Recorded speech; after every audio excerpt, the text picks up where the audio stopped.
A good work only becomes a good thing when it benefits people and advertises God. If God is not being advertised, it's a good thing, but it hasn't graduated to become a good work. He says, let men see your good works and glorify your Father in heaven. Because we don't just do good things. There's enough sinners out there for that. Our job is to do good works and advertise the Father.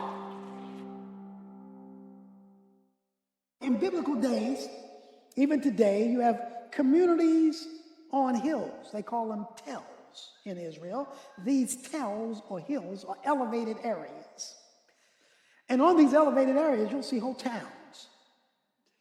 In biblical days, no electricity. You went from tell to tell, that is hill to hill, by the lights.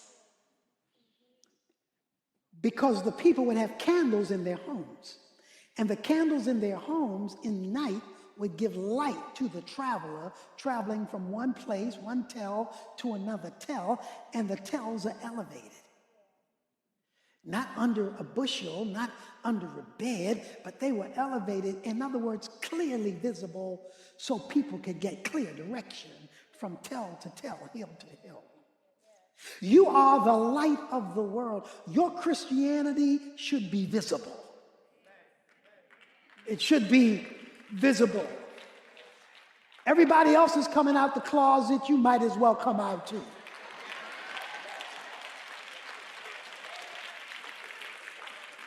You are to be visible. If you were accused tomorrow of being a Christian at work, would there be enough evidence to convict you, or would you be found innocent of all charges? Because you're not a visible Christian. I'm not talking about churchgoers. I'm talking about a visible representative of Jesus Christ who unapologetically doesn't mind being identified with him.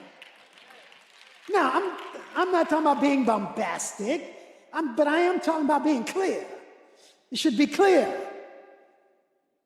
that you have committed yourself to Jesus Christ, and you will not allow the wokeness of the world to hide the light of your faith. Light is visible, it reveals, it shows. You ever gotten up in the middle of the night to use the facilities? The older you get, the more you have to get up in the middle of the night.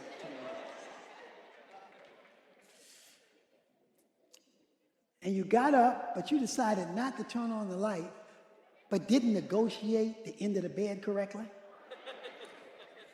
And I'm talking about hit your pinky toe. Hit your pinky toe. Not your big toe. I'm talking about your pinky toe. Woke the neighborhood up. I mean, you hit your pinky toe. Ah!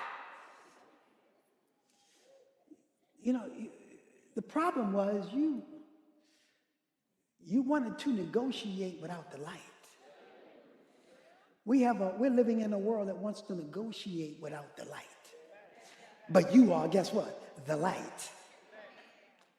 So your job and my job is to present in the society, the culture, not the church. This is convenient in here. But when we leave the building as kingdom servants, we are to make it known by walk and talk that we are representatives of another king and another kingdom.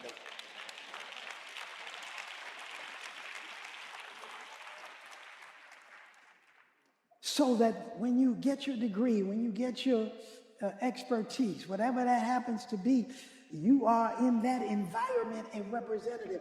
A doctor is not just a doctor. He's God's representative in the medical field, so the medical field sees what God looks like when God helps hurting people. A lawyer is not just a lawyer. They're God's representative in the Bar Association, so the Bar Association sees what God looks like when God tries a case. A business person is not just a business person. They're God's representative in business, so the business world gets to see what God looks like when God cuts a deal. A teacher is not just a teacher. They're God's representative in education, so education sees what God looks like when God teaches a lesson. A secretary is not just a secretary, she's God's representative in the office, so the office sees what God looks like when God handles correspondence. Over and over and over again, you represent another king and another kingdom. And that's supposed to be how we roll. Now we fall short.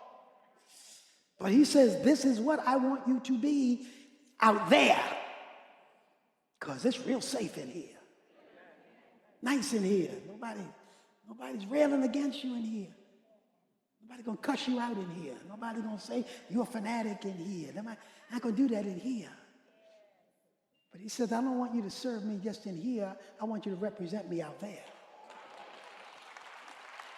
I want you to be my kingdom representative, my kingdom servant in the culture. And you are to reflect my light. Look, listen to what he says in Philippians chapter 2. He says, verse 15, so that you will prove yourselves to be blameless and innocent, children of God, above reproach, in the midst of a crooked and perverse generation, among whom you appear as lights in the world, holding fast the word of life, so that in the day of Christ I will have reason to glory, because I did not run in vain, nor toil in vain. How do you become a children of light? How do you show forth the fact of your commitment? He says, by holding forth the word of life, meaning you're giving a biblical perspective. You're going to react from God's point of view. You're not going to start with the black point of view. You're not going to start with the white point of view. You're not going to start with the Democrat point of view. You're not going to start with the Republican point of view. You're not going to start with the rich point of view. You're not going to start with the poor point of view. You're not going to start with the male point of view. You're not going to start with the female point of view. What does God say on the subject? That's where I start.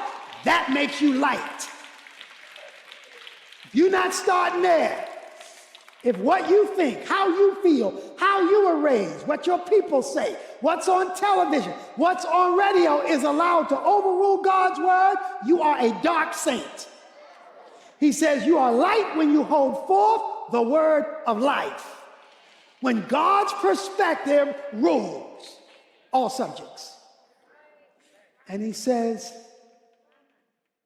the ministry is wasted when it's not. That's what he says in Philippians 2. He says that I have not run in vain. In other words, our church has failed if we're not producing salt and light Christians.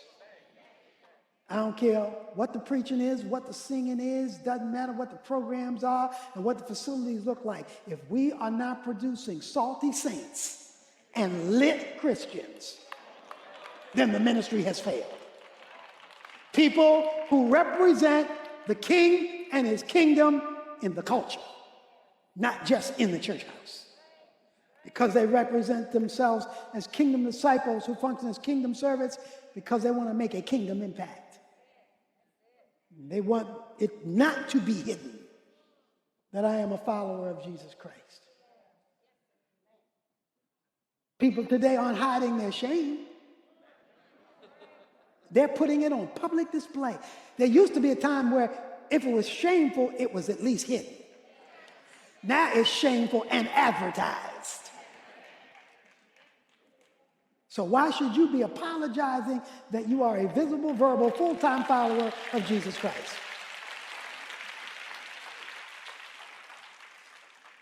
In verse 13, he says, and 16, he says, let your light so shine before men in such a way, meaning like this, that they may see your good works and glorify your Father who is in heaven. Not just hear your good words, see your good works. So let me help us all here by defining a good work, because it's different than a good thing. Sinners can do good things. You can be a pagan and be a nice person. Sinners can build hospitals. Non-Christians, atheists can build orphanages. Atheists can be philanthropists. You don't have to believe in God to be nice. Okay? A lot of good things are done by people who have no regard for God, but they do good things. That's a good thing, and that's fine. But we are not called to do good things. We're called to do good works. That's more than a good thing. Let men see your good works, watch this, and glorify your Father who is in heaven. Until God is attached to it, it's not a good work. It's a good thing. A good work only becomes a good thing when it benefits people and advertises God. If God is not being advertised, it's a good thing, but it hasn't graduated to become a good work. He says, let men see your good works and glorify your Father in heaven. That's why in our bookstore we have these acts of kindness cards. In the acts of kindness cards, we ask our members to once a week find somebody to do an act of kindness for, cook a meal, encourage them, help a homeless person, something, but do an act of kindness. But when you do that thing, that good thing, you now offer to pray for them, because now you're bringing God into the good thing. You didn't just do a good thing. You said, can I pray for you? And most people accept that. And then you look for an opportunity, if possible, to share the gospel, so that now they not only have a good thing on earth, a good work on earth, but now they have the opportunity to receive Christ in heaven. In fact, through the Urban Alternative, we're making this a national campaign, a kindness campaign. And then on those, if people who don't share the gospel, there'll be a gospel code on there where they can have a QR code to hear the gospel. Because we don't just do good things. There are enough sinners out there for that. Our job is to do good works and advertise the Father and his risen Son, Jesus Christ. He says, let men see your good works. Let it be visible that you're representatives of me. When you understand who God is, then you don't mind giving him glory. Some years ago, President Bush came here for the dedication of our education center across the street, and then he came here. And when we finally got the call that the President of the United States was coming to Oak Cliff Bible Fellowship, all systems began to move. Now, the normal wasn't normal no more. All systems began to move. There was impeccable concern and process of how things looked and how things were arranged, and they had these requirements that they had to have for the protection of the president and all this stuff.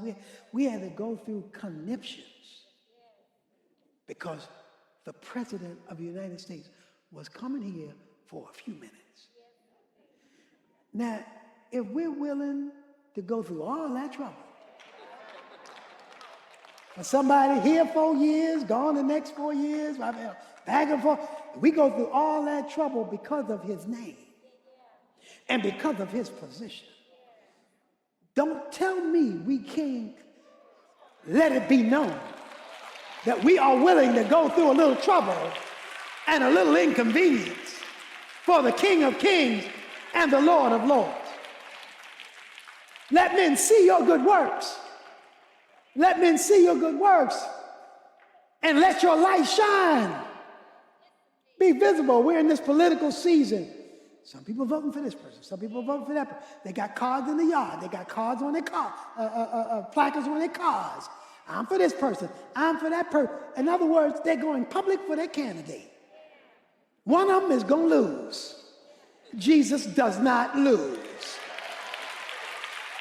So you ought to be willing to advertise.